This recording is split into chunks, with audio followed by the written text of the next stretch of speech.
আমাদের কেন্দ্রের সার্বিক পরিস্থিতি, ভোটাররা স্বতঃস্ফূর্তভাবে ভোট দিচ্ছে এবং আমাদের যারা প্রিসাইডিং অফিসার আছেন তারা কিন্তু সর্বোচ্চ চেক করে যে কেউ জাল ভোট দিচ্ছে কিনা তারা কিন্তু এদিকে সতর্ক আছে। তবে একটি অসঙ্গতি আমাদের চোখে পড়েছে, যে আপনারা দেখতে পাবেন যে অমোচনীয় কালিটি যেটি বলেছে তা এখনই প্রায় উঠে গিয়েছে, মানে একটু পানি দিয়ে ধুলে কিন্তু উঠে যাবে। তো আমাদের কথা দেওয়া হয়েছে অমোচনীয় কালি কিন্তু দেওয়া হবে, সেই কালিটি কিন্তু দেওয়া হয়নি।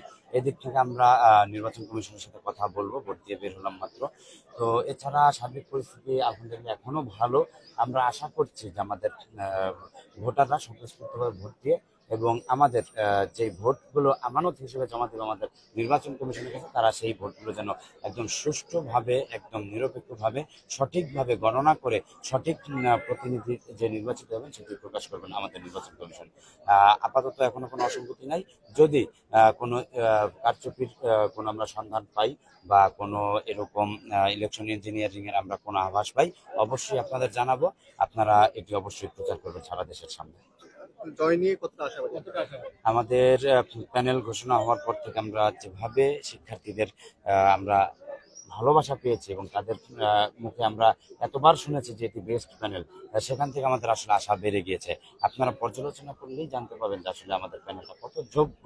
আমরা সেই দেশ বরণ্য ক্রীড়াবিদ থেকে শুরু করে বিতার্কিক এবং মেধাবী শিক্ষার্থী, জিন্স অ্যাওয়ার্ড প্রাপ্ত, বাংলাদেশের প্রতিনিধি হয়ে চায়নাতে ইউথ ইনভয়েসে অংশগ্রহণ করে এরকম মেধাবী শিক্ষার্থী সহ আমরা সেই ফ্যাসিবাদ আমলের নির্যাতিত ছাত্র নেতা, স্বৈরাচারী যে বিরোধী যে গণ অভ্যুত্থান, এই গণ অভ্যুত্থানের সম্মুখ সারির যোদ্ধা সহ যেই আমরা একটি প্যানেল সাজিয়েছি, এত ইনক্লুসিভ প্যানেল হয়েছে, সাধারণ শিক্ষার্থীদের প্রচুর ভালোবাসা পেয়েছি।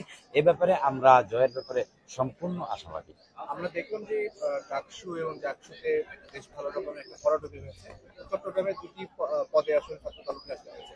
আপনি আপনার প্যানেল নিয়ে কিরকম চিন্তা করছেন, যে আপনার কি মত, এখানে কতটি আপনারা জাকসুর যারা প্রার্থী এবং যারা ভোটার, রাকসুর কারোর সাথে কারো কোনো মিল নেই। রাকসুর ভোট কেউ জাকসুতে গিয়ে দিবে না, আবার চিটাগাঙের কেউ ভোট এখানে দিবে না।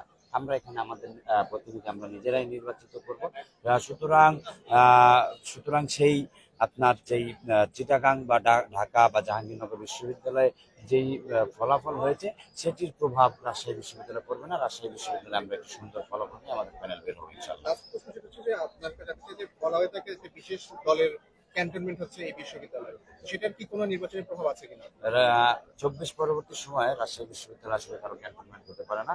আমরা শিক্ষার্থীরা ভোটের ব্যালটের মাধ্যমে প্রমাণ দিয়ে দিবে এটি আসলে শিক্ষার্থীদের ক্যান্টনমেন্ট, এটি কোনো দলের ক্যান্টনমেন্ট নয়। শিক্ষার্থীদের কাছে কি আশ্বাস পেয়েছেন, কেমন আশ্বাস? অবশ্যই শিক্ষার্থীদের কাছে আশ্বাস পেয়েছি।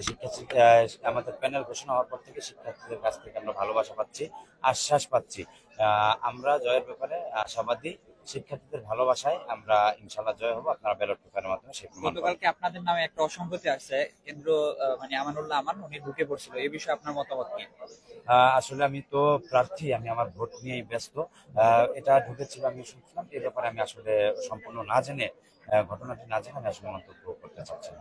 যদি নির্বাচনের পরিবেশ শেষ পর্যন্ত এরকম থাকে তাহলে ফলাফল যেটা মেনে নেবেন কিনা? নির্বাচন একদম ভোট গণনা পর্যন্ত যদি গণতান্ত্রিক পদ্ধতিতে একটি সুষ্ঠু নির্বাচন অনুষ্ঠিত হয়, ফলাফল যাই আসুক, সেটা শিক্ষার্থীদের রায় যাই আসুক আমরা মেনে নেব। তবে আমরা কিন্তু জয়ের ব্যাপারে আশাবাদী। ধন্যবাদ। ধন্যবাদ।